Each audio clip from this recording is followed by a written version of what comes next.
Hello everyone, how's everyone doing today? I know this is the last panel, or one of the last panels between drinks, so I'd like to offer an invite for anyone to join us for a happy hour after this panel across the street at the Delancey. No need to drop a card or anything, all are invited, so please take us up on that. So with digital out-of-home ad spend projected to be about $4 billion in the US alone by the end of 2023, this panel is a large reason why. I'm going to ask each one of these gentlemen to introduce themselves, and then we'll get right into the questions. I'll start with Kappy, which I'm sure most of you know in the audience. Keith Kaplan, go by Kappy. Keith is not a relevant name anymore, according to my kids. I lead Kinetic globally. I have the pleasure of it being inside of Group M and WPP. I've spent nice time in out of home, 3 different stints, but I've also been on the digital side for many, many years. So I have a decent perspective on why this should be working even more. I'm Lorenzo Papa. I am the Chief Revenue Officer at Captivate, and I go by Lorenzo. I've been in the out-of-home industry for 20 plus years now, so I've seen a lot of evolution across the industry from original static to video, and now it's programmatic. So I'm excited about today's panel, these esteemed gentlemen I'm with here, and also where the industry is headed. Chris Grosso, I'm the CEO of Intersection. We're one of the leading independent out-of-home companies. We've got a big digital presence, including in New York. If you've seen the Link NYC Wi-Fi kiosks. Spent half my career in every other form of media. I worked in digital, I worked in TV, I worked in radio, and I worked in magazines. I gotta say, out-of-home is by far the best medium for anyone to be advertising in, just given the scale, given the creativity, and given what's going on right now in terms of data. It's really a transformative time for this industry and something that I'm excited about, and I think a lot of others are as well. Good afternoon, everybody. I'm Chait. I'm currently at Quotient. While we do lots of different things, everything from planning to measurement and activation. First and foremost, we're a digital home DSP. I have the pleasure of working with everyone on this panel. So excited to be here today. My background is primarily agency side, leading on a home team. So excited to be on the programmatic side of the business now, really helping shape the future of the industry. Great. You can see we have a lot of luminaries that have seen a lot of media and programmatic play itself out in those media. So, what benefits do you guys see with pairing digital at home with other media channels? And how can that channel be integrated into a more omni-channel approach? This is for any of you, so feel free. I think performance is a big one, right? So, at Captivate, we conduct on average about a dozen campaign effectiveness studies on behalf of our clients. When we see campaigns that are activated, not just on our platform, but also across other media channels, the research shows double-digit increases in both brand favorability and in consideration. And the Trade Desk actually just did a study, an omnichannel study, and forgive me, I don't have all the details, but the original omnichannel campaign included mobile, CTV, and display. Once they added digital out-of-home to the mix, they saw that the conversion rate was expedited from 12 days to 7 days. I mean, that's huge for a brand to be able to cut a week down and converting somebody from exposure to sale. Can I jump on that? Yes, go ahead. So, let's get real. Some of us have been in the digital side. It took some time to get there. At the end of the day, we understand that programmatic and digital in the atmosphere is right for all the dollars to go there. They're not going there today. Let's be super clear. The reason they're not going there is because we still need to be accountable, right? Attribution and measurement will always matter. That is a fact. But location, history, intelligence, and all the other things coming from traditional out-of-home also matter. So for us, if we can put more money there, we would. Will we? We will. Will that grow? Absolutely. The thing we need to remember is it's not going to shift overnight without all of these other things that need to come into place. So for us, we want more dollars to go there. I always say to everyone, don't just come to us, the out-of-home group, for your digital dollars. It should come from those who are making digital decisions and digital investment. So there's a lot of ways to get the dollars, and they're on notice today that money needs to be spent there. So I called it out in Toronto. I'll say it again. 4% of all digital investment needs to be coming into this sector, but we need to prove that we deserve it, and I think we're almost there. Yeah, and to Kappy's point, a lot of that comes down to measurement, and the more we can measure the out-of-home advertising and the out-of-home impressions and the out-of-home impact on an apples-to-apples basis with the other digital channels, I guarantee you the performance is going to be there, because we've seen it over and over again anecdotally. Now we have to be able to do that type of measurement at scale, because when you see these campaigns, they can now reach everybody. When you have a campaign in digital out-of-home in many of these cities, you can reach an entire city, you get your message out to everybody, you get it in a highly effective way, at the perfect location, right at the right time. And when you can do that, you can drive dramatic increases in performance. We just got to be able to measure it on an apples-to-apples basis, and I think that's what a lot of people in the industry have been working on over the last several months and years. Yeah, we're definitely going to tap into the measurement question, but I saw Sue's popping up in her seat. I know she has an answer here. So go ahead. About measurement. No, just in general, what trends are you Tell them who you are. Hi everybody, so sorry, there's so much traffic. My name is Kwon. I work at Publicis Media as the SVP over out-of-home data and technology solutions. That's great. Before I forget, anyone, if you have questions, feel free to scan the QR code and we will field them if we have enough time. That was a great way to start. I don't want it to be all positive because we know it's ad tech. There are things that can be bottlenecks. So, what are some of those, starting with you, Sue, and we'll work our way down? What are some of the things you're seeing that are preventing further scale? In the journal this year specifically, Yeah. right now some of our biggest challenges with investment is, besides what everybody knows is education about this channel and the powers of this channel, but something else that I struggle as somebody that came from a traditional background is the variety of the journal we have and the lack of standardization across the board. When I just want to buy one, like a billboard, for example, in a programmatic space, I can pull like 30 different spec sizes. Yeah. That is unbelievable. It's something that is a big struggle for a lot of our clients and teams, because they just cannot handle that load, right? So we just need to move towards a point where all the partners and DSPs and SPs work together to standardize our formats, like literally basic level entry, right? That's the first thing that you need to have the creative ready. And just having that one size that can fit across as many formats as possible. Great answer. I think just to piggyback off of that, I think to amplify what Sue said, education I think is the biggest barrier. Just to also reiterate what Keith said, you know, the investment isn't going to come from our existing channel, right? It's got to come from an omni-channel source, digital investment teams, programmatic investment teams. The education piece is huge. Digital out-of-home is still somewhat foreign to those investment teams. I mean, the impression multiplier alone creates enough friction to get you left off the plan. And 10 years in, it's hard to imagine that still exists.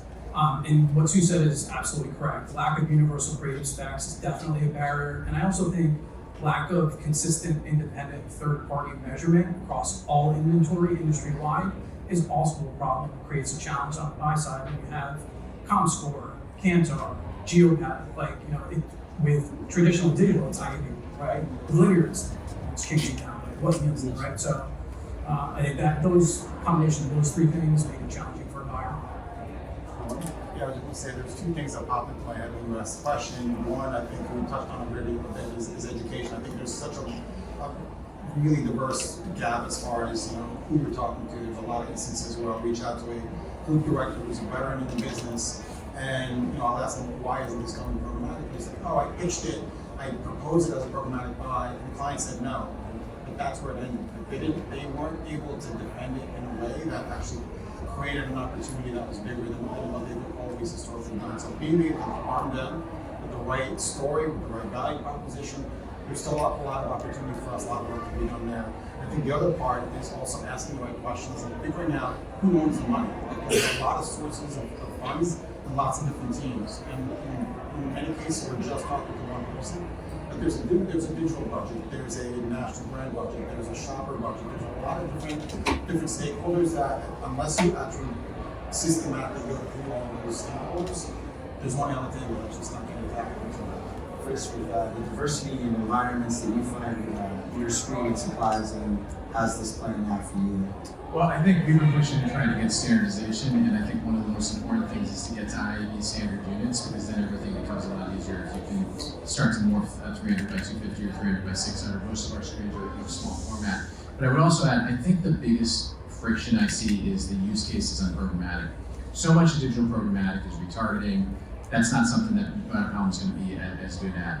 A lot of a lot of traditional programmatic is real direct response. A lot of digital programmatic is, again, on the direct response side where you need to have that immediate response. Well, digital out-of-home programmatic can be good as in other areas, and we have to pick the areas where we can be extremely good at. So one is shopper marketing and retail media. We've got signs, all of us have signs right outside the stores at a Rite Aid or right outside of Walgreens. Those are perfect places to put programmatic ads, drive people into the store. If you measure that people are going into the store, you can actually get some data that people are actually buying the products. So I think CPG right outside the store is a great use case for programmatic and something that we have to drive home on. Another great use case for programmatic is amplification of social media campaigns. So you're spending a massive amount of money on social media influencers to put them on TikTok, to put them on Instagram. You can take that same content, you can buy it programmatically and push it out to your audiences at a much greater reach or much additional reach in the cities. And that has two things. Like, you know, the only time my 12-year-old ever got excited about anything I ever did was we're walking down the street and the TikTok star showed up on the link in the 13-second spot rolling through. And I think that kind of amplification is another great use case of digital programmatic. We have to focus on the use cases where we can really solve the advertiser needs. And we're not a huge industry, so nailing a couple of these needs in a big way can drive a ton of growth for digital out-of-home. I also just want to add to that. Like, I'm glad that you mentioned the shopper team and just the fact that there's a sign directly outside the store. And I think that opens up opportunities that we've never had before, because shopper teams never consider digital out-of-home as an avenue for them to connect with their shoppers. So, and I think it comes down to being able to not only identify those screens, but then also measure what they do. And that comes back to, making digital out-of-home more of a performance channel versus just a upper funnel brand building, equity building capability. That we have the ability to actually understand what that screen is doing. Is it driving people into that store? Is it driving a purchase? So being able to have that conversation now is not something we were able to do before. So that's the part that's exciting. And I think you think about the rise of the retail media network, right? Which is all the buzz in our industry right now. That substantiates the fact that shopper marketing money is absolutely moving into the space. And there's ways to, again, amplify that, whether it's a link screen just outside the store or a point of influence if someone who's riding down the elevator on their way out here to make a purchase. There's real opportunity to drive meaningful outcomes for brands in the digital out-of-home space. Yeah, they're becoming our biggest media owners. Happy from a buyer perspective. Listen, there's a responsibility that we all have, right? And go back to the agency for a moment. I say it all the time, I'm not an agency person, I've been there for 2 years. It's our responsibility to plan the buy, not buy the plan. And if we let someone tell us how to participate or spend our clients' money, then shame on us. We haven't done a good job. The other part of it is every other medium comes down in a mixed modeling sort of scenario that comes down from like Wavemaker. Wavemaker didn't like what they were seeing, so they created their own thing called Maximize. So for the first time, out-of-home was actually in there. So it actually said spend 12% for this client. So they do what they want to do, and it's a guidance, but we were never even in the output of any of this up until about 9 months ago. So we can't get ahead of ourselves and think we're just going to jump to the finish line or get to third base. It's not how it works. So we need to make sure that we're educating people. That's cute, and it's something we need to do, but enough already. You guys do a great job. These owners own what they own. They're trying to grow their platform and their footprint every single day. It costs them $600 million to do so. If that's going to happen, it's our job to make sure we invest in it. Why does it work? Because it does. Because it's great creative at the right time, at the right spot, reaching the right audience. We don't need to ever get away from that. We got to stop hiding behind, we're apologizing because we're late to the game. You know what? We're not late to the game. We've been around for 200 years out of home. We've just been able to digitize this and prove some things that people have been asking for the last 5-6 years. So I don't think anyone needs to ever apologize, and you shouldn't get a bigger share than you get today. We should be adding zeros, not taking them away. And there's, just so I'm really clear, there's billions being spent in our business. Not hundreds of millions, billions. So we have a nice number, we should double it. We should always look to double everything. Size, scale, intelligence, and guess what? You come to us, we're gonna try to buy what you have because you can reach the 5 to 6 things that we think are part of the criteria for our clients. Think for your clients, think for your consumers, and then switch them up. That's where we sit in between as an agent. We have that responsibility to all of you. And I hope we're doing some of that for you guys. You think? Is that good? responsibility is a great segue into measurement. Who's accountable for measurement today? Is that the SSP? Is that the media owner? How are you guys seeing this play out in your conversations every day now? Sue, we'll start with you. Wait, can I just interrupt? She and I need you all to be responsible. Yes, everybody should be responsible. That's right. Everybody. I really think measurement is the last hurdle that our home faces, and there is so much data we can capture now with mobile devices, and can prove the effectiveness and be part of those omni-channel studies and part of that media mix and the results that come out of that. So multi-touch attribution, that is so key. I think out-of-home plays such a big factor in the effectiveness of your campaign because of how high frequently you can be exposed without being disturbed, right? You're not gonna get mad at a bus shelter that you saw 10 times on your day, but you will get mad at a 10 times CTV ad playing over and over again on TV. So part of that conversation is not only educating like our teams and DNA teams and whatever, but also even the measurement providers. A lot of them come back and say, wait, I've never measured out of home. So the entire industry needs to work together, figure out how we can better fit into the picture because our brands and our advertisers will really harness the power of out of home, love it, and they come back every single time. Comment and sure perhaps a challenge if I can. So I think everything you said is absolutely correct, Sue and Kappy. Out of home has traditionally or historically been known as an upper funnel branding vehicle. Technology has enabled us to really show measurable outcomes for the industry. When you think about what we're able to do, the challenge I have for our agency partners and more so for the brands is we're often held to a higher standard, right? So, people, Kappy mentioned it, we've been in industry for 200 years, and yet we can show footfall studies, we can show campaign effectiveness studies that measure different attributes ranging from awareness to recall to purchase intent. We can show lifts in website visitation, we can show app downloads and increase in usage. We're partnering now as an industry with Catalina and IRI to measure sales lift and return on ad spend. And in some instances, it's air quote not enough, or we have to continue to test after we've done multiple tests. So I challenge the brands that have kind of gotten away with it in linear and digital to some extent to give us a real shot. And once we've proven the efficacy, invest in the medium. The one thing that we have to hope for is 2 weeks into a campaign, and because of digital programmatic, we're able to actually heavy up. Imagine heavying up in out of home. When you own some of the traditional or classic stuff, you've already made the commitment, whether it be 4 weeks or 2 months or whatever it might be. There's no real heavy up there. We can do that in this, utilizing these tools and these mechanisms. So I would love to be able to see growth, some sort of return on our investment in 2 weeks and go back and ask for more money. Let's get more money, but we can't come together with a football study 3 months after the campaign. The money's gone. The advertiser has moved on to another thought. And so that doesn't work for you, and it certainly doesn't work for us. I would love to spend more money. We're not sitting on a treasure chest going, don't spend. We want to spend more. So that means we need in real time, which doesn't exist. But after 2 weeks, we should be able to see all this and be able to go back and grab another $2 million, $3 million to heavy on stuff that isn't. That's how digital came up from being, cute idea to something super engaging. That's going to change the preemptible aspects that where we came from to where we are now. That's really interesting point. Norman, I know you have a lot to Yeah, I add. would just add, it's on us. It's as a technology provider, as a platform for a variety of categories and clients. It's on us to prove that this works. So when you ask whose responsibility is that, we'll take that on. As long as we understand clearly what the KPIs are and we're having those right conversations up front, and it's building the right test, right? So it's not just one test and get some learning to Kappy's point 2 or 3 months later. It's creating real-time views as things happen, being able to convey that, giving clients access to a dashboard that they can actually see in real time. So those are the things that we're investing in. We know that that's what's going to unlock those dollars moving forward. It's not just one test, it's 5 tests. Build a library of results, a library of learning, that you can start to create some benchmarks and then really act on it. And I love the idea of adding zeros. I think there's not enough of them. I think it's a whiteboard out there. I'm all for the add zero campaign. Chris, you want to chime in on any of this?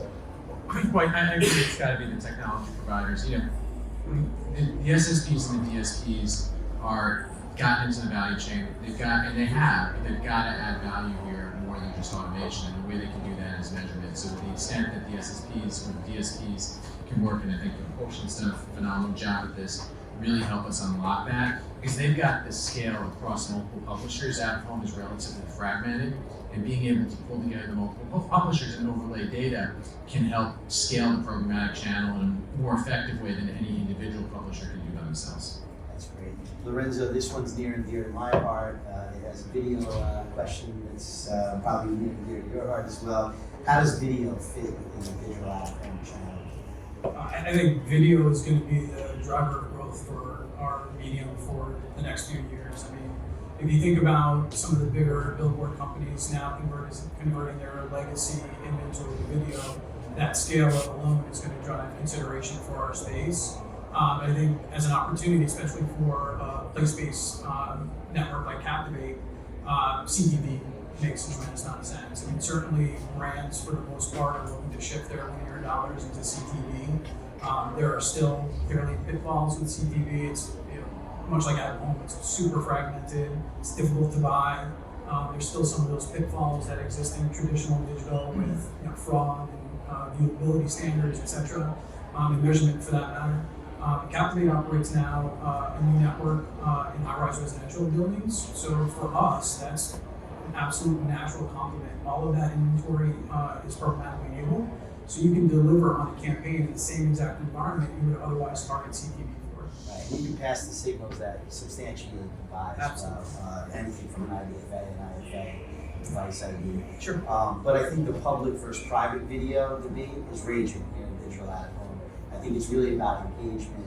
Are you guys seeing that as buyers, as people that own the screens, and that CTV budget isn't always accessible? These things aren't always making their way to front and center, but it certainly seems to be changing. Are you seeing that in real time? So I know we have discussed differently, but for Publicis, our budgets, we like to say that there's one budget. There isn't, it's not broken out by different buckets. There's one marketing budget that we're all tapping into. And it's to provide more of a holistic strategy, right? So there's always money in that bucket. It's not necessarily a CTV bucket or whatever. It's one media budget that's working to find out what's the right way to achieve that goal for that client with that money. Do you think digital out of home has access to that holistic budget by passing the right signals more, Yes. by acting as CTV? 100%. Would the rest of the panel agree? I know not everyone is of that level. Well, look, I think the video, personally, I think there are certain publishers that are well suited for video, Captivate being one, gas station TV being another one. But a lot of out of home is outside, and a lot of times outside you actually can only run, you can't always run some video. So I think we gotta look at I go back to what are the use cases that we can really nail, and the things that we can really nail are social amplification. We can do a massive job at that at scale. We can do a fantastic job at retail media. We really can do a fantastic job at anything that needs to be location targeted. If you need to reach location, we have the best first party data in the world for location. I can guarantee you 100% to like 18 decimal places where the lat long, where the ad's running. That's not true for mobile. So all these people trying to buy geofence stuff with mobile, it's crazy because everyone knows the mobile data is not always correct. I can tell you exactly where your ad ran. So I think anything that's location based, that's where we have the biggest advantage, and we're better than any other medium in that respect. I would agree. I think we're at 5 minutes and 30 seconds. I'm going to take some questions because I see some really interesting ones. One that's really been playing itself out of late is sustainability. So can you comment on environmental sustainability? I think we'll start with the media owners first. That's why we're going to protect you on this. Yeah. Okay, I want to protect the brethren here. So I was on 2 panels in the last 2 weeks on sustainability. So what I did is I learned a lot. I think I know a lot, but I learned a lot, and I have a lot more to learn. First off, it's a journey. No one's solving for it. We're going to solve it together, but it's going to be baby steps to get there. But we need to keep moving forward. We're going to do whatever we can at WPP at Group M, because we've gone out there and announced we are going to listen to our clients, and we as an organization, and I'm proud to be part of that it matters to us. There's also social sustainability. So sustainability doesn't just mean plastic in the back of the container in your kitchen. I am the sustainability czar in my home, right? I'm the one who takes the plastic. We do not have plastic bottles in our home anymore. I love the fact that this is cardboard and it's great. We're doing everything we possibly can in our home. All of us need to do this as individuals first and then businesses, and it'll roll the right way. We're not gonna wake up tomorrow with an answer. It just will not happen. But we have to believe, one, it's not going anywhere, and we have to make progress every day. And we've got to leave this place, Earth, better than we found it, and don't leave it as the responsibility on the people behind us age-wise. It's not their responsibility. We need to do our part. So if you think that our advertisers are not gonna ding you for not being conscious about it, you're wrong. It's gonna come your way, whether it's in a year or 2 years or 6 months. We're on the side of sustainability. So we're gonna do all we can, and we just need to make sure we're all keeping score when looking in the mirror. It starts with us. So I'm a huge believer. I've warned everybody that it's coming, and there's no genius here. I'm just telling you it's coming and it matters. So I hope everyone makes a move to make things a little bit better. Yeah, and it's not just the advertisers, the employees are demanding it too. If you've got any employees that, in the company, they really are demanding that, and they're right to do it. I mean, I've got kids, they demand it as well. 3 specific things we're doing. The first is, as we look, you use a lot of electricity in digital at home, you can't hide from that. So we're looking at where we can put ESCOs to buy clean energy, or use carbon offsets, or buy clean energies from an ESCO, or use solar power where you can to power at least some of the non-digital pieces. So you got to get clean electricity. You have to do it. And by the way, it's probably going to be cheaper long term. The second thing is all of us have massive fleets of trucks to go out and service these vehicles. So we've just started moving our fleet to electric vehicles. It's actually great because the guys love them. They're more cost effective. So again, it's doing well by doing good. And the third thing, this is more specific to intersection. Our whole business is about sustainability because we're driving how to get people to take mass transit, how to get people to live in cities. People taking mass transit is good for the planet. People living in cities is good for the planet. That's been proven. And to the extent many of the out-of-home companies are not just media companies, they're trying to make the world a better place and using these assets to drive better behaviors. So I think we believe it's hugely important to our business. And when I talk about one of our 7 or 8 big priorities for the year, sustainability is one of them. I think from a Captivate perspective, our inventory is obviously in commercial and residential real estate buildings.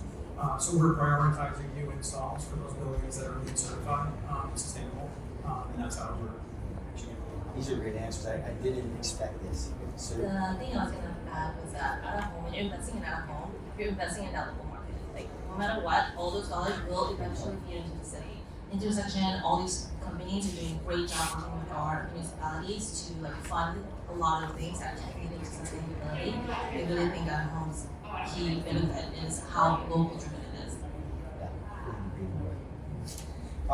So we have about 1 minute and 20 seconds left. Real quick hit here. What are you most looking forward to in the years to come for digital out-of-home Academy? Let's grow our share because we deserve it, right? And the only way we're going to deserve it is if we prove it. So I have an amazing team around the world that are not out-of-home people. They're media people in out-of-home, and we need to never forget that. They want to grow great stuff for our clients, and if we think about them and we think about the consumer, I think we're going to be in a great place. So I'm incredibly optimistic. Yeah, I mean, to Keith's point earlier, we definitely have to put the work in. But from my perspective, it's nice to have a legitimate real seat at the table at this point. It's been a long time coming. And I think, as I mentioned earlier, we're moving well beyond that, upper funnel, opportunistic campaign plans or creative stunt. And now we're moving, and the industry is being viewed by both brands and agency partners as a strategic, targetable medium with real measurable outcomes. So that's exciting to see. That's great. I'd love to see the industry triple over the next 10 years. I think it can because it's 10% in the UK, it should be 10% in the United States. That could be a $30 billion business. And I think that's exciting for a couple of reasons. One, not just it's a great business opportunity, but I think we can create a ton of value for our advertising partners and help them build their businesses. But also in many cases, as you mentioned, Sue, that money is going back to transit authorities, going back to municipalities, it's going back to individual landowners. So that ability to create value for our partners on both sides of the equation, I think, is very exciting for many of us in the industry. Yeah, for me, I think, I look at the panel here, and we've all been doing it for a really long time, and I think the part that's exciting me about the future is that we're shaping the future of this industry. I think it's data, it's measurement, it's technology, it's listening to our clients and taking them to a level that they've never had before. So being a part of that transformation is what gets me jazzed up. I think, we have a bright future ahead of us. That's great.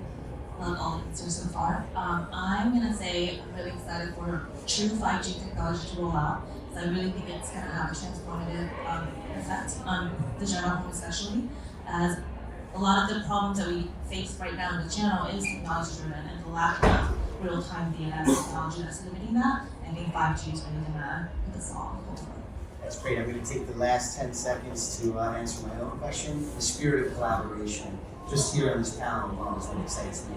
So I'd like to thank this panel. I hope you guys do too.